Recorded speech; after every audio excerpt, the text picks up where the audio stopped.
judge. I think it's the first time I've ever actually hit it. Gaveled with me. To a Supreme Court judge. That's true. Yeah, maybe I should be careful about what I do. I am Judge Barbara McCrory, and I am the presiding judge here in Rock County. I was elected to the bench back in 2012, and when I was elected to the bench back then, I was the first woman elected to the bench in Rock County. Yay.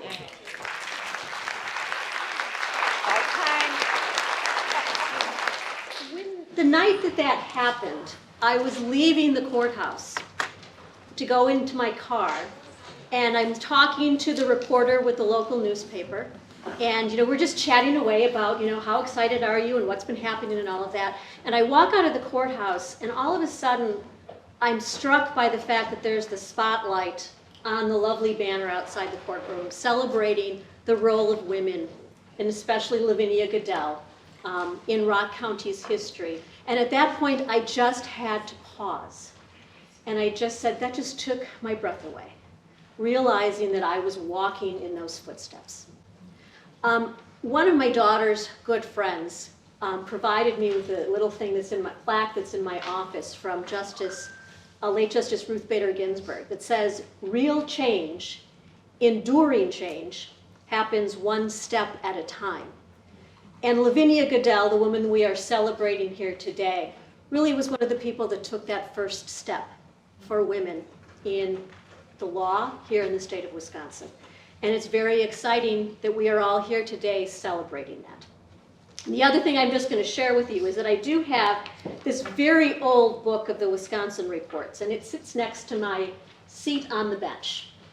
And this is the volume where former Chief Justice Ryan wrote the lovely things about why women should not be practicing. And I just keep it there as a reminder as far as how far we have come. And I also think about that with the people that I'm about to introduce, because it's exciting to have Lavinia Goodell's family members, or a number of her family members. So she never had children, but she did have siblings who had children, and we have her descendants here. And I'm just going to call off your names, and as I do, if you could please stand. I'm going to start with Beverly Wright.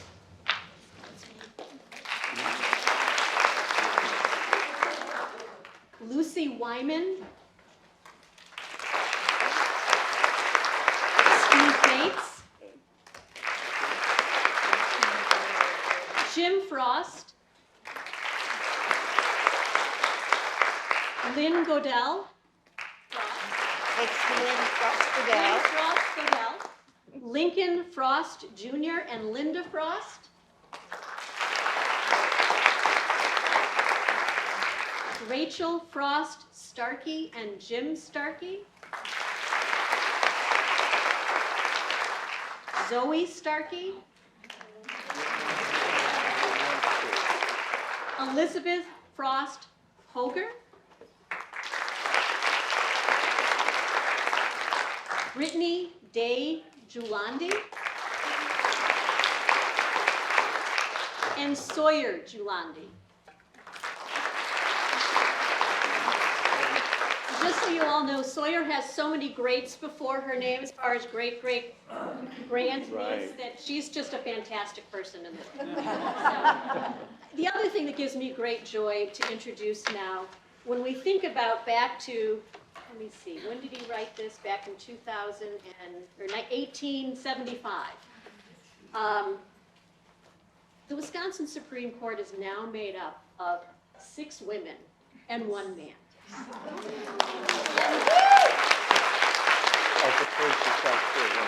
had to admit at one point I was about to call Justice Hagedorn and said, do you want some advice on how to deal with 6 colleagues who aren't the same sex as you are? But what I'm going to do at this point is I'm going to introduce Justice Ziegler, Annette Ziegler. If you could please stand.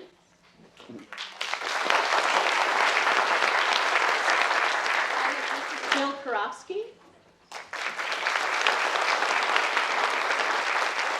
Justice Janice Protasewicz. And Justice Rebecca Dowd. And then the other thing that I'm going to do, I know that there are some other judges who are sitting in the room, and if they could just please stand. That's you guys.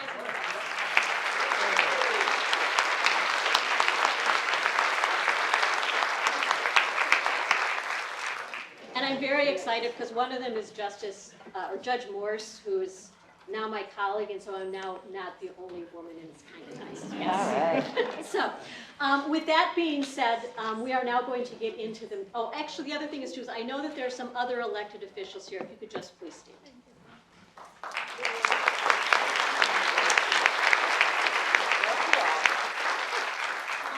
That being said, I am now going to introduce Chief Justice Ziegler to give a few remarks. Thank you.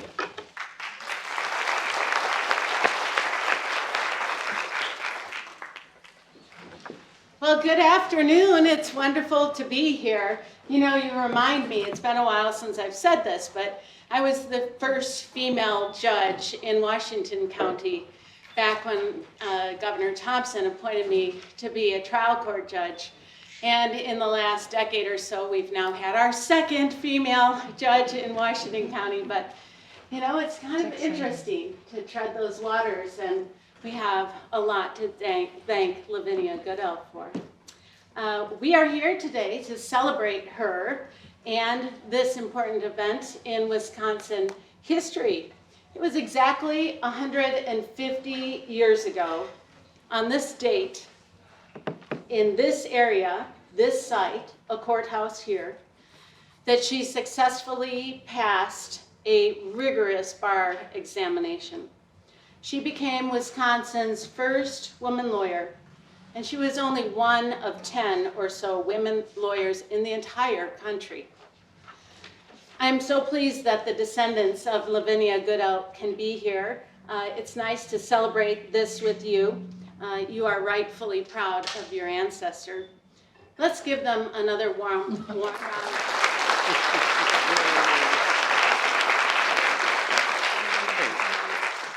You know, this isn't the first time that Wisconsin Supreme Court justices came here to honor Lavinia Goodell.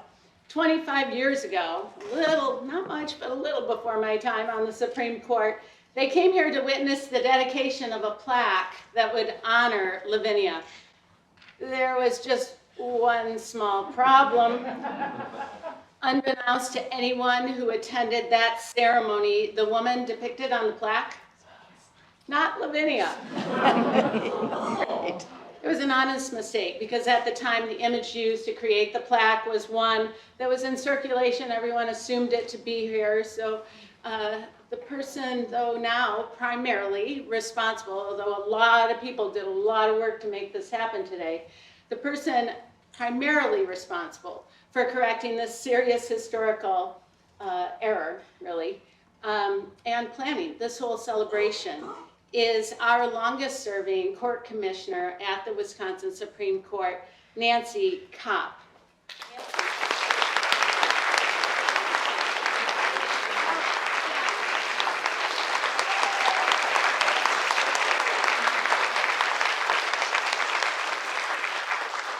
She likes to kind of hide, but we don't let her do that. It was Nancy who first located the descendants of Lavinia's sisters, some of whom are here today. They immediately told Nancy about the photo mix-up and said they'd been trying to set the record straight in that regard for some years, but had been unsuccessful. As a result of Nancy's discovery of the real photo of Lavinia, it now graces the courthouse lobby and also the large mural that is outside of the courthouse. Nancy is a tireless researcher who continues to uncover information about Lavinia Goodell, and she shares it on the website that serves as her digital biography. So thank you again for all of your good work. Lavinia was a remarkable woman.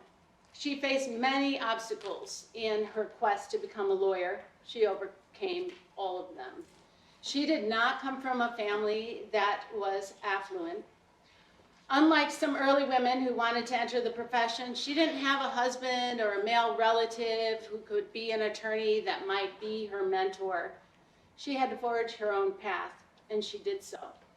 From 1872 through June of 1874, she routinely spent 4, 5, 6 hours reading law books and attending court proceedings. Most young men who were studying the law had far fewer responsibilities at the time. They could devote themselves full-time to studying the law, but not Lavinia. She was also caring for her elderly parents. She was playing an active role in her community. That made her goal of becoming a lawyer even more daunting. In late 1873, she wrote her sister expressing her frustration to all the people who failed to understand all the obligations that she was juggling. She wrote, "I don't think anyone stops to consider that I am keeping a house, studying a profession, teaching Sunday school, secretary of the Temperance Union, treasurer of the Benevolent Society, a member of the Women's Board. I make my own clothes." And they need to either be greatly surprised or they're amused that I managed to keep busy. When a young man is studying, he's supposed to be doing something, even if he's doing nothing else. Even after studying law for 2.5 years, it was never really a sure bet that Lavinia would be able to be admitted to the practice of law. No Janesville lawyer would hire her at the time because of her gender. The lawyer who was supposed to move her admission in kept waffling a bit and putting it off. The local judge also just couldn't decide if women were really allowed to practice law. So for weeks, it was unclear whether she would even be given the chance to take the bar exam. But she kept pressing forward, and she always had contingency plans. If Judge Conger wouldn't allow her to be examined, she would seek admission in other counties where the judges there might be more amenable to allowing a woman to practice law. And if that failed, then she was going to write a bill making bar admission gender neutral. She truly was ahead of her time, wasn't she? While those steps would have delayed her plans, she had no intention of giving up until she would become a lawyer. In the end, the judge came through. He gave her a chance. 150 years ago today, she opened the door for generations of women who came through that same door. Judges, lawyers, justices. Lavinia was a New York native. She only lived in Wisconsin 8.5 years, but she wasted no time becoming an active member of the Janesville community. She helped form a local ladies' temperance union and was one of its officers. Literacy was very important to Lavinia. When she arrived in Janesville, there was no public library. So in 1875, she and other temperance volunteers helped establish a free reading room where all residents could have access to reading material, and she helped staff it. She was an active member of the Congregational Church and became its first female clerk. She was a member of 2 local literary societies. She frequently submitted articles and letters to the Janesville Gazette. Although Lavinia's practiced law for less than 6 years, she made most of the time that she had. She was a staunch advocate for the underrepresented, especially women and children. It was very difficult for a woman to get a divorce in the 1870s, even if her husband was abusive. And if a woman was at the time granted a divorce, the law made no provision to award her any spousal or child support. And in many cases, it was the woman who would lose custody of her children. Lavinia drafted legislation to try to change the law to give women more rights.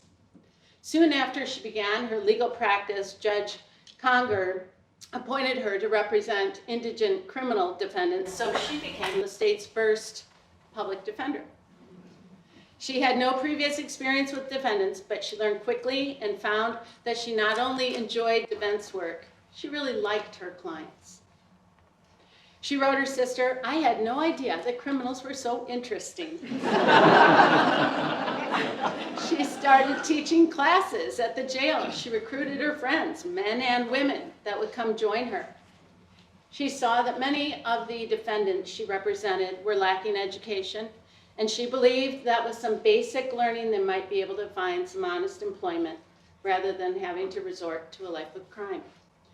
Many of the young men viewed her as a maternal figure, and some even called her mother. Whatever Lavinia saw inequity or suffering, she tried to correct it. She made a difference in the lives of many, and her impact is still felt today. When she died of ovarian cancer in 1880, she was only 40.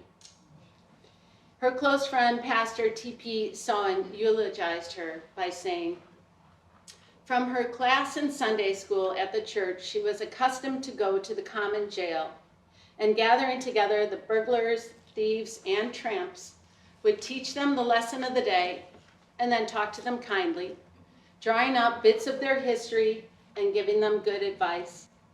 The good and the true will mourn her departure, but many who have never entered a church, whose home has largely been spent in the haunts of vice or within prison walls, will speak gently when they hear that she is dead." Thank you, Lavinia, for daring to dream big, making the world a better place. We all stand on your shoulders, and we are all forever in your debt. Thank you.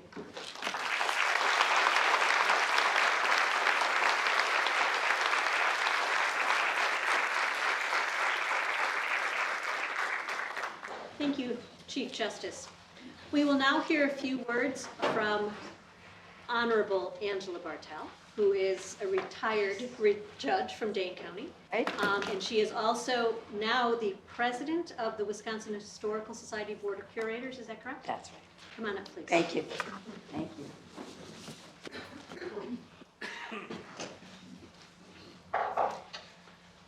Well, I'm overwhelmed. Hello, everybody.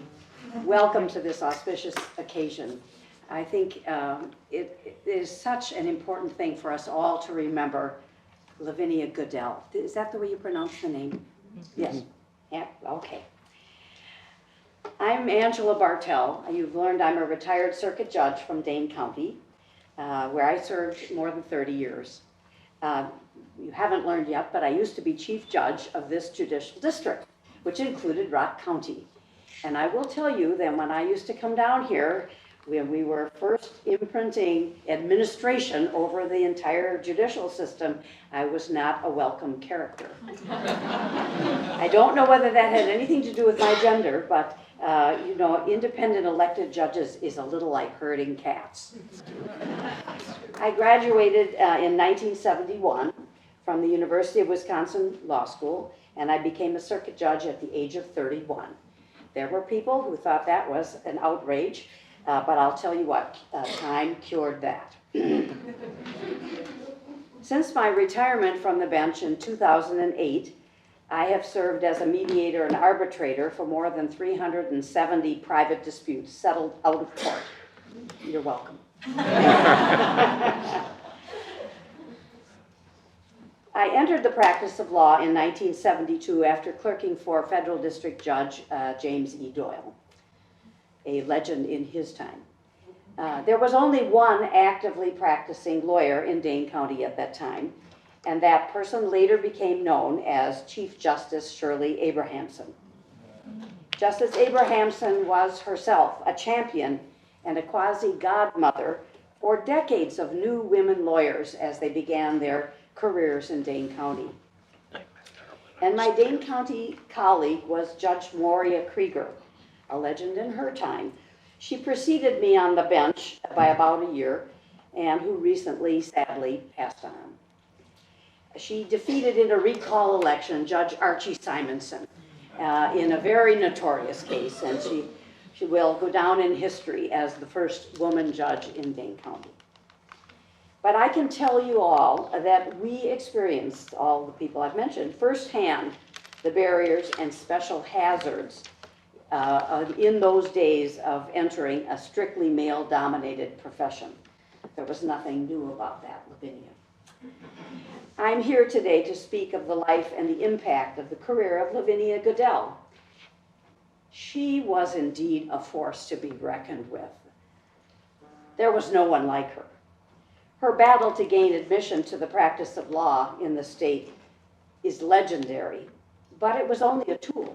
It was a tool useful in her fight to gain for freedom and equality for all people, but most particularly for women.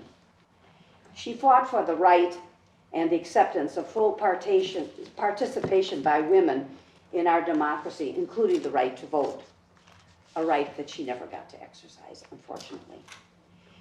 Also, the right to practice any and all professions suited to the talents and desires of the person, and to be equal partners in their marriages should they choose to marry. Hers was an intense but lonely and health-destroying crusade. That crusade was picked up by the likes of Belle Case La Follette and Chief Justice Shirley Abrahamson, and it raged on as women of my vintage battled our way into law firms, corporations, public service positions, and courthouses. Were she to be alive today, I feel that Lavinia would undoubtedly cheer the progress of women on all fronts. However, she would also immediately recognize the crisis with women's right to reproductive health care as part of their right to be full and equal participants in this messy democracy of ours. She would battle against the forces that try to confine a woman's options to ordain that a woman's biology is her destiny. We can hear loud and clear the echoes of Lavinia's calls for equal participation and respect for women as full citizens in today's legal and political discourse. And what Lavinia would do, I think, is this. She would write, she would orate, she would sue, and she would be on the right side of history again to demand that women be free to use their strengths, free from the limits of others' beliefs and attitudes, free to choose to live their best lives as their talents and desires permit.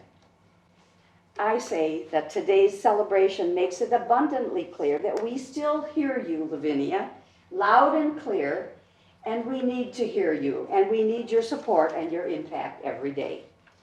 Your leadership transcends your own times, and we are proud to walk in your footsteps, and I'm here to say thank you, Lavinia.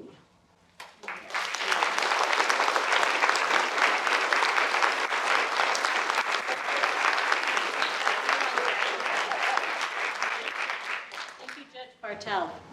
Now we are going to have Larry Martin, who is the Executive Director of the State Bar of Wisconsin. Okay. There he is. Yep.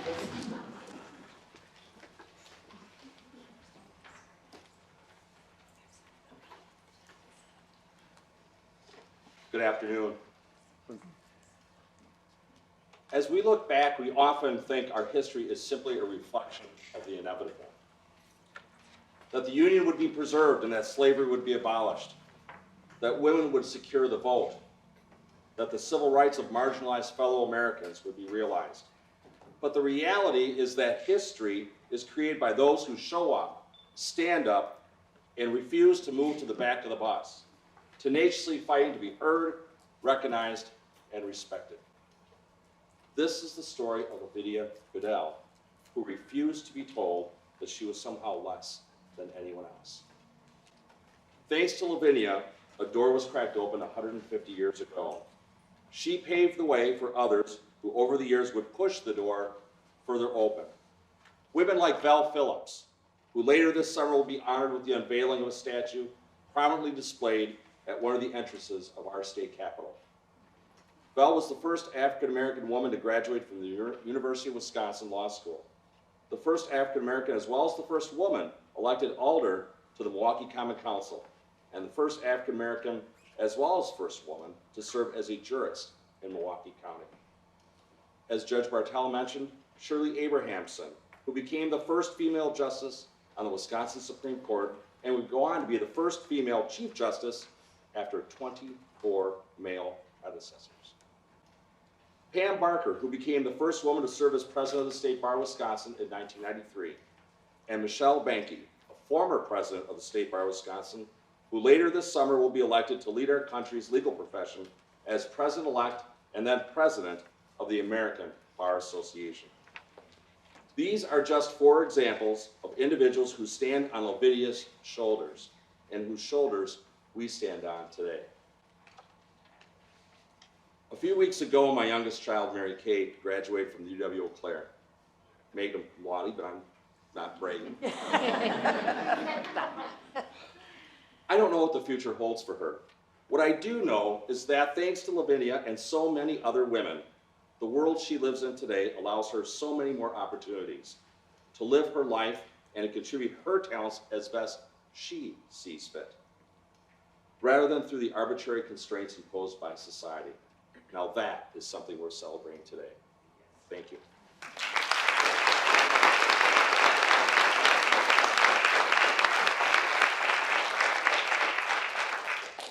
Going to hear from one of our newly minted judges, Judge Jane Bucher, who was recently appointed and sworn in the Greene County Bar or Bench. Come on up, and congratulations. When I was a little girl, I dreamed of being a judge. I also dreamed of being Paula Abdul.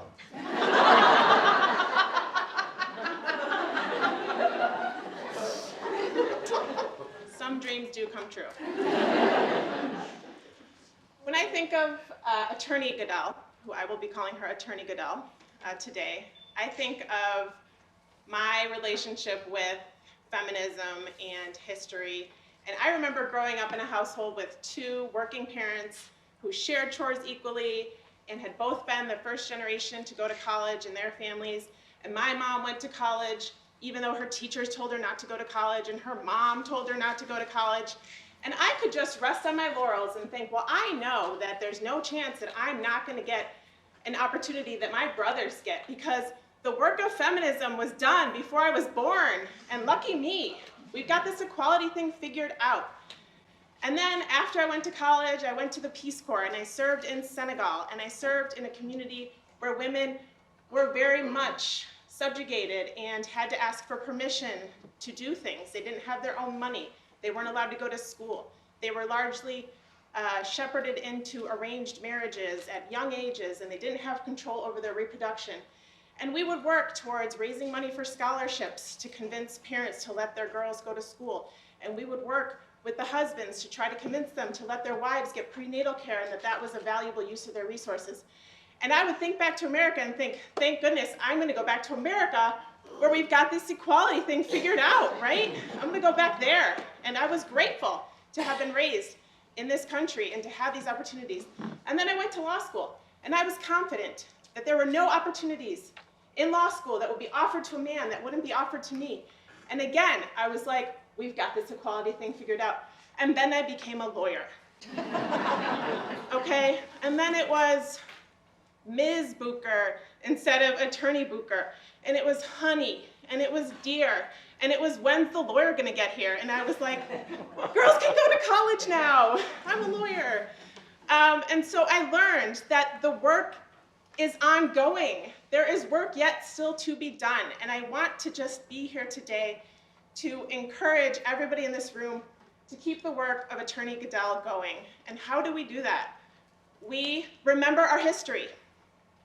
When I go to some courthouses, I take a look at the bar photos where it's 20 men and 2 women in the middle, and I look at those photos and I think, I need to talk to those 2 women. And these are not photos from 100 years ago. These are photos from the 90s. And those women are still practicing, and we're still benefiting from the trails that they blazed, and we need to talk to them and hear their stories and remember what they went through to give us these opportunities. And what else can we do? We can support our fellow female attorneys. Do not look at the practice of law as being sheerly adversarial. You can fight like heck in the courtroom and go out and have a cup of coffee and support each other afterwards, because sometimes you need to talk to a lawyer about the stress of being a lawyer, because my husband doesn't understand how frustrating it is to have an objection overruled, right? Only another lawyer can understand that, so we need to support each other. Don't drag each other down. Don't look at it as competition. normalize saying no to work, normalize asking for help, normalize not being perfect, normalize getting mental health care. These are the things that we can do to break down barriers for other women and to change the image of what a lawyer is so that other people feel that they can enter this field. And lastly, we need to support the next generation of women lawyers. I was lucky enough to visit with a group of Girl Scouts just a few weeks ago with Greene County's first female judge, Judge Fawn Phillipson, and myself. We met with the Girl Scouts, and to see the looks on their faces when they saw 2 female judges in Greene County was priceless. We need to be in the grade schools, the middle schools, the high schools, the colleges, to show all of the young women what the practice of law can look like. And that is how we will sustain the work of Attorney Goodell and continue to struggle towards equality. Thank you.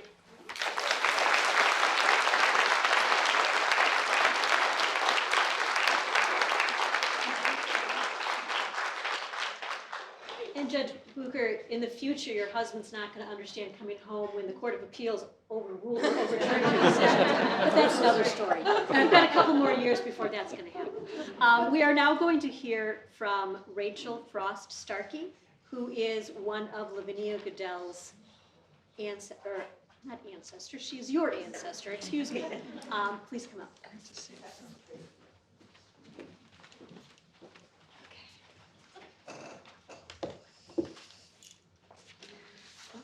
Good afternoon.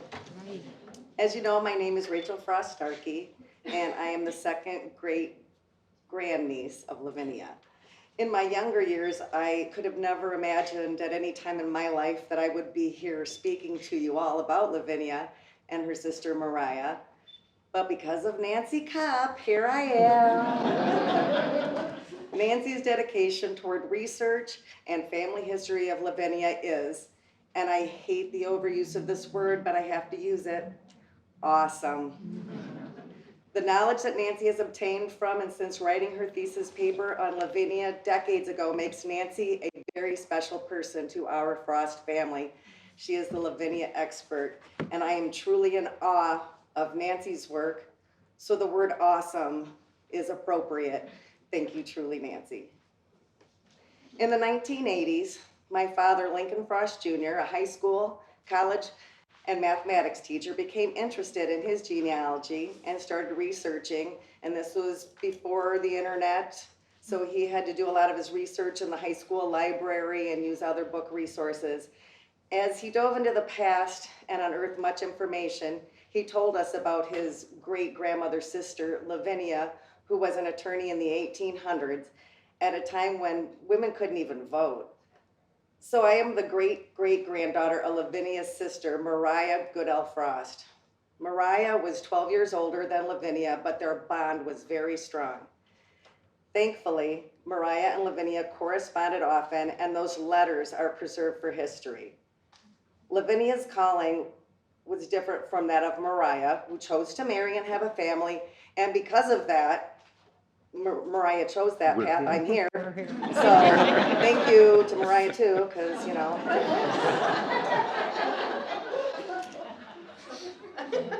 So I'm pretty grateful for her and her life's work as well. Lavinia wanted something different for herself, a career and a life of her own.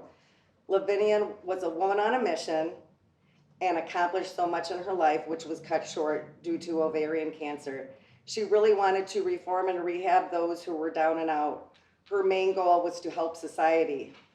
My understanding of history tells me that Lavinia wanting to become an attorney in the 1800s was a pretty radical idea for those times. Her picture now adorns the courthouse, and thanks to Nancy, it doesn't look like Mariah or Winona Ryder anymore. It's her, it's Lavinia that's up there, so it's great she's on this building.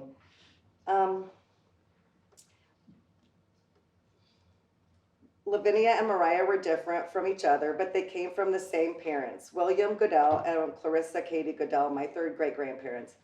Being an abolitionist, William was considered a bit of a radical as well back in the mid-1800s. In my teenage years, I learned that I came from movers and shakers that shifted this country into becoming a more equitable place. But there is nothing I can tell you about Lavinia that Nancy hasn't already spoken of or written about to share with all of us and the world. But what I can tell you is the Goodell line has produced many generations of people who have lived and currently live good and fulfilling lives. One of the sons of Mariah and Louis Fidello Frost, Willard, my great-grandfather, was a Presbyterian minister. His son, Lincoln Sr., my grandfather, was a chemist for Continental Can Company. My father, as I mentioned earlier, was a high school and college mathematics teacher. Dad's brother, Joe, was a veterinarian for decades, and he has 2 sons who are both veterinarians.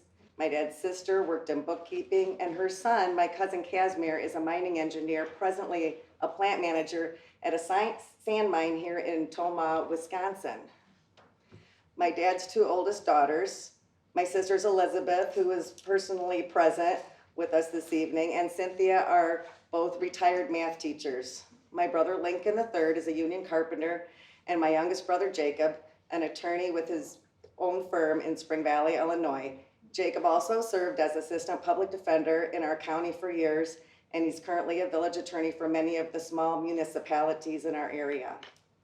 As for myself, I have worked in the circuit court of Bucher County, Illinois for a cumulative almost 20 years, starting in the circuit clerk's office as a traffic clerk, then a civil clerk, and then clerking in the courtroom for the Honorable Circuit Judge Mark Burnaby. And currently, I am the office manager and paralegal for the Bucher County State's Attorney's Office.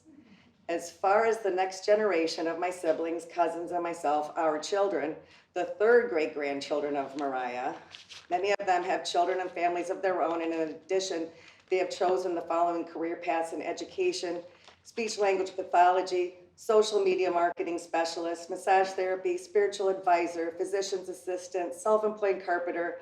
It goes on, but many of this generation are also too young for careers at this point, but there are 6 that are currently enrolled at various universities, 3 in high school, and 1 that's still in grade school. My daughter Zoe, who's here, she currently is enrolled at St. Ambrose. My niece Brittany, the speech-language pathologist that I mentioned earlier, joined us tonight, both of them being a 3rd great-granddaughter of Mariah. And little Sawyer, Brittany's daughter over there, comes from the most recent generation. She is one of the many of the 4th great-grandchildren of Mariah. My hope is that Zoe, Brittany, and Sawyer will always remember this day and appreciate those who have gone before to help blaze the trail for your future success. You've got this. You come from strong women. Never underestimate your abilities to do great things for humanity. Because of people like Lavinia that fought for the equal rights, no matter your race nor your gender, people can now aspire to be whatever they want. If they work and they have the drive for it, and they are lucky enough to have the guidance of a good, strong support system, there is no limit. Lavinia came from a different time in history, but may her memory live on to breathe into the lives of the young people so that they can live their life, to have the courage to stand up for their convictions and aspire to achieve their goals, no matter what challenges they may face. Have gratitude for your opportunities, but last but not least, to have empathy for humanity and to help the less fortunate. Although Lavinia had no children of her own, I think Lavinia would be proud of her sister's descendants and pleased at all that they have accomplished. So let us celebrate Lavinia together, as her journey has truly touched the lives of all of us, and especially the lives of young women seeking a passion in the career of the criminal and civil justice system. Thank you.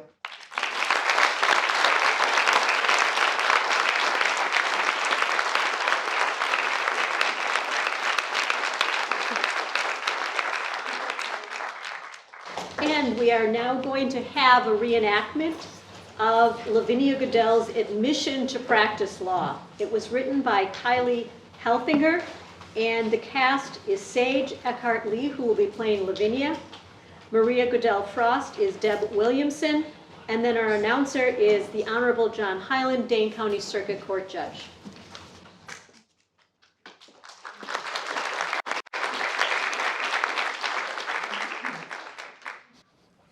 After Lavinia Goodell died in 1880, all of her papers, including diaries, articles, and hundreds of letters were delivered to her sister, Lavinia Goodell Frost.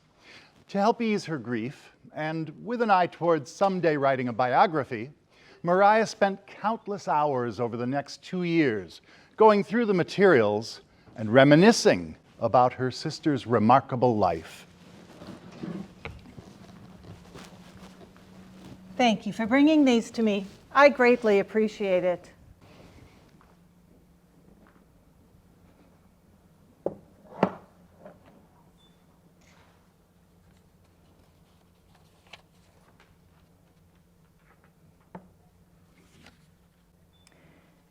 "1858. I expect to graduate from the Brooklyn Seminary next summer, and I must have a life plan. I think the study of law would be pleasant." But the practice attendant with many embarrassments. Indeed, I fear it would be utterly impractical. Our folks would not hear of my going to college. I should not dare to mention it. Mama is very much afraid I shall be identified with the women's rights movement. She was destined at the outset to overcome existing institutions.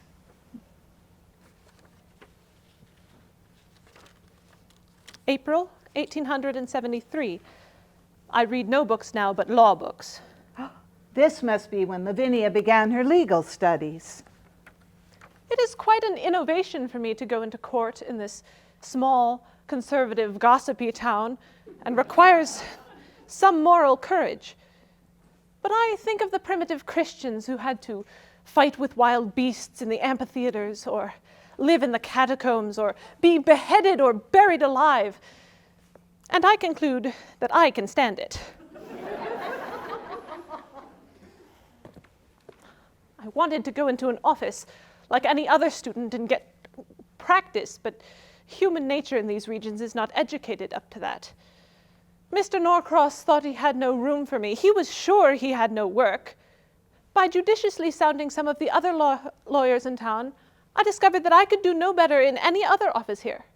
Not that they had any particular prejudice against strong-minded women, but that the superior masculine mind has a terror of being laughed at.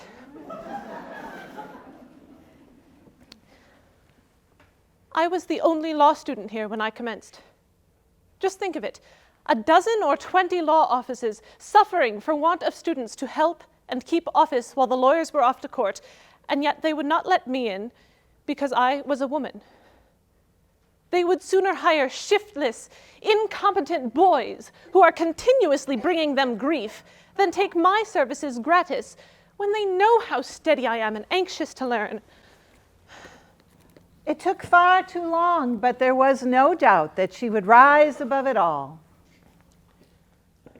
June 1874. I had made an attempt to have an application made for my admittance to the Rock County Circuit Court, but Pliny Norcross, the man from whom I expected aid, failed me. I was informed that the reason was because some of the lawyers, who were on intimate terms with the judge, had informed him that the judge intended to fail me on account of my sex, so he thought he would wait and consult me, as perhaps he would prefer to back out. I informed him that I would be admitted to the Bar of Wisconsin if I lived a few years longer, and that if Judge Conger refused me, I would make him sorry for it. He was intending to examine a couple of young men from Beloit within a few weeks, and said that if I had a mind to come in and be examined alongside them, I might. Very kind.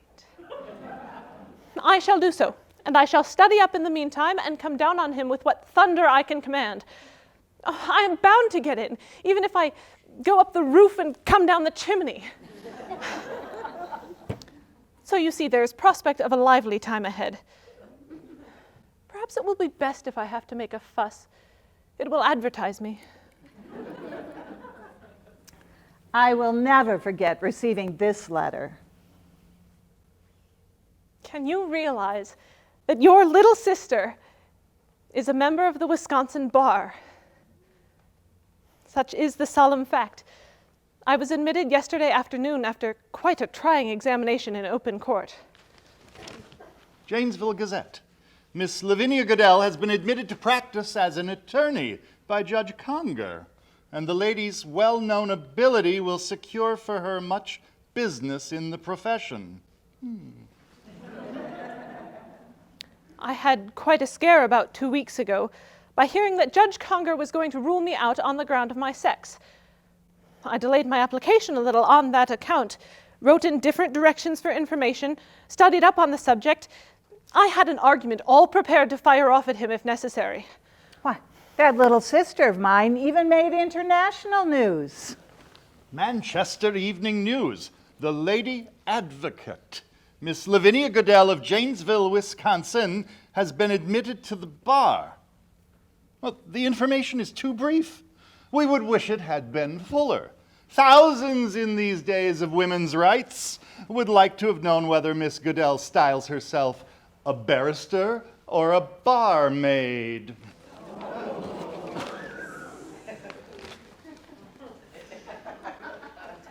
The admission, though somewhat delayed, came on suddenly and unexpectedly last night, so that Father did not attend as he had hoped to do. I had intended to wear my good clothes on that solemn occasion, but alas, had on that old buff linen skirt, a 2-year-old polonaise, second-best hat, and dirty cloth gloves. However, I was too thankful to be admitted in anything to grumble about it much. Miss Lavinia Goodell of Janesville, Wisconsin, has been admitted to the bar. Her father, Mr. William Goodell, is a well-known abolitionist and is 85 years of age. I was all bristled up and going to appeal and make a fuss generally if I got refused. However, it seems the judge studied up too and came to the conclusion that I could be legally admitted if I passed an examination. A committee of 3 old and able lawyers examined us for more than an hour in a most excruciating manner, asking all the most aggravating questions they could think of. When the committee got through, the judge proceeded to question us in a most alarming manner and finally required us to draft affidavits in his presence. As I had never drafted any papers without the form book in front of me, it was quite a trial. But I did it without mistakes. Miss Goodell is a young lady of good education, fine appearance, and modest bearing. It is hardly possible to conceive what demoralization of juries, the bar, the press, the solicitors would result from young ladies of fine appearance entering the ranks of the bar. We were admitted and sworn in, and my certificate lies on the stand before me at this moment. Oh, I'm as much pleased with it as a small boy with his first pair of new boots. Now for practice. Don't you want to sue somebody? Dear sister, if you know anybody who does, send them to me. I can do it splendidly. I am the first woman admitted in the state. I didn't suffer in the examination by comparison with my colleagues. Much to her disappointment, I could not think of a single person for her to sue.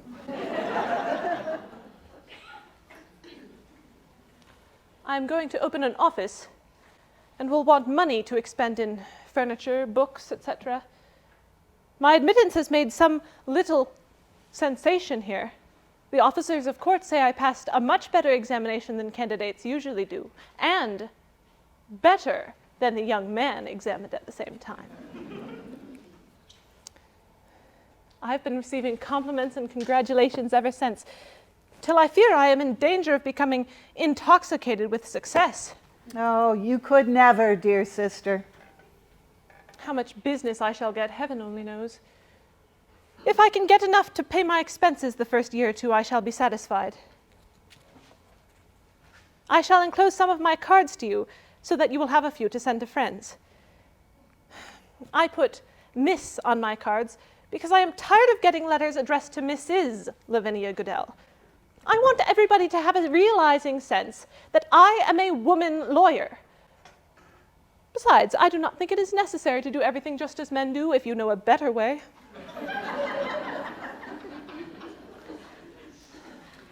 I feel very much as if I had just been married, getting so many congratulations and sending out cards, too. Don't see, but it's just as good. I think I have just as good a chance of future happiness from this and from purity.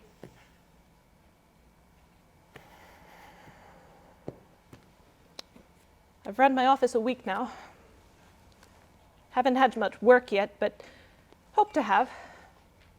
My office is prettily furnished, and everybody says looks real pleasant. I wonder what my first case will be. Foreclosure? Divorce? Ejectment? A sumsit? Or what? Blackstone is said to have waited 4 years for his first case, so I shall be consoled if I do not get one at once. With her admission to the Rock County Circuit Court by Judge Conger on June 17, 1874, exactly 150 years ago today, Lavinia Goodell became Wisconsin's first woman lawyer. 48 days later, on August 4, Lavinia Goodell became the first woman to try a case, or rather 2 cases, back to back, in the state of Wisconsin and possibly the United States. And I recall her saying, and the fun of it all was that I beat in both cases and got the fellow convicted. Well, how's that for a high, as the boys might say? In 1875, Lavinia Goodell wanted to appeal a case to the Wisconsin Supreme Court. Her petition for admission was, as a necessity, brought by a male lawyer. The petition was denied. The Chief Justice observed, "This is the first application of a female to the bar of this court. The woman who makes the motion raises no particular personal objection, something we cannot take for granted in women who forsake the ways of their sex for the ways of ours." The ruling itself was based on a statutory interpretation. The language of the statute indicates that it applies to males only. The language, if we read it to admit females to the practice of law, it would bring about a sweeping revolution of social order. Lavinia was not to be deterred. In 1879, pursuant to law that she drafted, passed by a male Wisconsin legislature and signed by a male Wisconsin governor, she was admitted to practice before the Wisconsin Supreme Court. A few months later, in 1880, before she passed, she learned that she won the appeal of that case in that court. She told me it was a pure woman's victory and that no male attorney had assisted her. Is it time for that biography? Thursday, the 2nd day of May, 1839, was ushered into the household a being who seemed destined at the outset to overthrow existing institutions. The time-honored maxim that children should be seen and not heard was doomed to destruction by the stentorian tones of her decided voice. A girl with such a will was never known, and if not early subdued, might lead to serious results.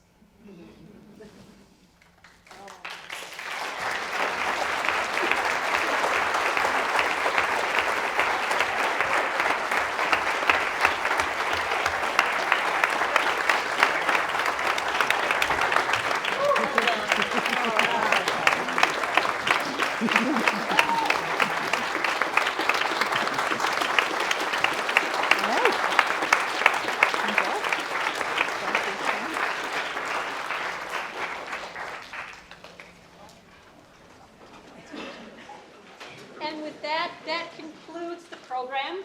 Thank you very much for attending. This was delightful. It was a delightful evening. Here, here. Thank you very much.